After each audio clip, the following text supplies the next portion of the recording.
Force directly towards the centre आणि formula F is equals to mv square upon r. त्यानंतर बघा number 2 question, distinguish between CPF and CFF. CPF आणि CFF मधला distinguish लक्षात ठेवायचं. CPF म्हणजे centripetal force, CFF म्हणजे centrifugal force आणि दोघांचे 4 पॉईंट लक्षात ठेवायचे.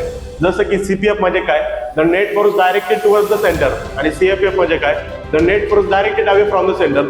हा टुवर्ड्स द सेंटर असतो आणि हा directed away from the centre असतो. त्यानंतर बघा हा जो आहे तो इनर्शियल फ्रेम ऑफ रेफरन्स आहे आणि हा जो आहे तो non inertial frame of reference आहे. ओके, करेक्ट आहे. त्यानंतर हा जो आहे बघा तो रिअल फोर्स आहे, हा जो आहे तो सुडो फोर्स आहे म्हणजे इमेजनरी फोर्स आहे, असे तुम्ही लक्षात ठेवू शकता. त्यानंतर पुढे गेलो तर बघा डिफाईन. ओके, हा क्वेश्चन अनेक वेळा रिपीट झालाय. Define MI. ओके, MI म्हणजे काय, मोमेंट ऑफ इनर्शिया डिफाईन करायचं आहे. ओके, त्याचं युनिट सांगायचं आहे आणि या ठिकाणी एक गोष्ट मिसिंग आहे ती म्हणजे डायमेन्शन. याचं डायमेन्शन देखील विचारलं जातं. मग या ठिकाणी तुम्हाला त्याचं उत्तर सांगतो. MI म्हणजे काय बघा, I is equals to summation of MI RI square. हा झाला मोमेंट ऑफ इनर्शियाचा फॉर्म्युला.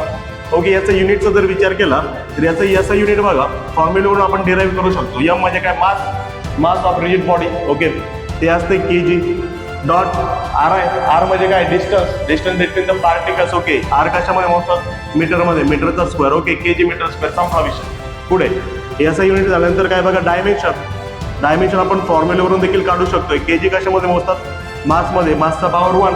मीटर कशामध्ये मोजतात, लेंथमध्ये, लेंथचा पॉवर 2 आणि इथं टाइम किती आहे, 0 म्हणजे dimension L2 T0 m to the power 1. Okay, इतकं सोपं आहे.